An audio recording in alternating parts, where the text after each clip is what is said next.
RMC, Apolline Matin. Dupin quotidien. 7h24 sur RMC et RMC Découverte. Marie Dupin, le Premier ministre Jean Castex a donc annoncé la fermeture de tous les centres commerciaux de plus de 20 000 mètres carrés.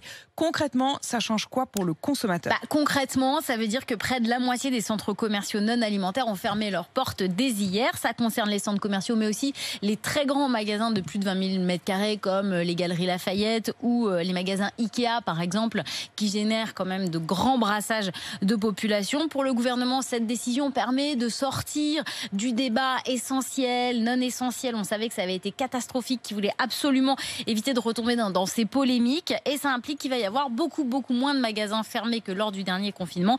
Aujourd'hui, il y a 300 000 magasins en France. On en ferme 25 000 seulement. Il n'y a pas de fermeture des librairies. On va toujours pouvoir acheter un collant au supermarché, etc. La mesure devrait durer au moins un mois. Mais évidemment, ça dépendra de l'évolution de la situation sanitaire. Dans les grandes surfaces, les règles aussi vont se durcir. Oui, parce que le gouvernement a adressé un message de fermeté aux responsables de magasins, avec d'abord une jauge qui passe de 8 à 10 mètres carrés par client. Ça veut dire qu'il devrait y avoir moins de personnes en magasin.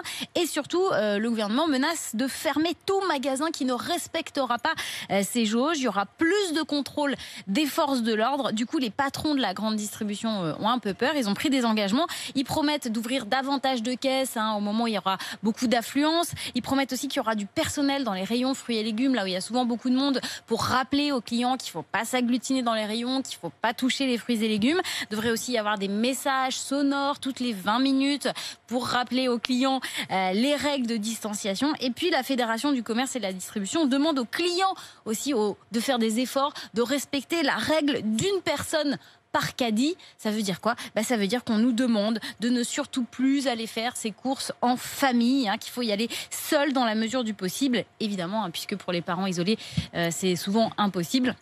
Mais voilà, c'est vrai qu'il y a eu un relâchement par rapport à mars dernier. On a plus tendance à emmener les enfants au supermarché. Et là, on nous dit les enfants au supermarché. Faut pas que les courses, ça devienne une promenade en famille. Au niveau des indemnisations, il y a du nouveau ? Pas vraiment. En fait, les commerces fermés vont bénéficier du fonds de solidarité renforcé. Ils auront le choix entre une compensation jusqu'à 10 000 €, une indemnisation de 20% de leur chiffre d'affaires.